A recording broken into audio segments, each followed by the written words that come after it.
sommes dans un pays de droit. On devrait se conformer à la loi. Ce n'est pas la jungle. Encore qu'il s'agisse de ces églises, tout Gabonais, du moins ceux qui vivent au Gabon, même s'ils ne sont pas Gabonais, savent que ces églises-là, il y a des pratiques répréhensibles qui se passent dans ces églises. Les gens ne sont pas formés. En général, ce n'est pas des pasteurs formés. C'est des gens qui ouvrent, je ne sais pas, à la limite, vous pouvez appeler ça un fonds de commerce, une société bis de la fonction publique, où on embauche, où on prend de l'argent. Malheureusement, à la limite, des crimes se passent dans ces églises-là.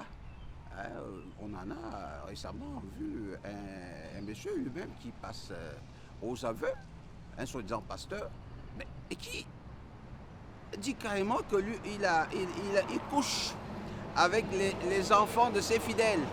Mais allez-y comprendre quelque chose. L'église, c'est un milieu où on devrait moraliser le monde. Mais là-bas, les pratiques qui s'y passent, je crois que, à la limite, on ne peut accepter ça qu'au Gabon. Il faut appliquer la loi. J'opte pour cette mesure-là. On doit vraiment les sensibiliser et les fermer. Je suis d'accord.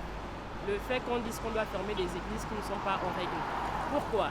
Parce que de nos jours, on constate qu'il y a des faux pasteurs, je ne vais pas juger, il y a des faux serviteurs de Dieu et on voit des faits divers où on trouve des personnes qui se réveillent un bon matin, ils ouvrent l'église et les gens sont là, ils arnaquent les personnes.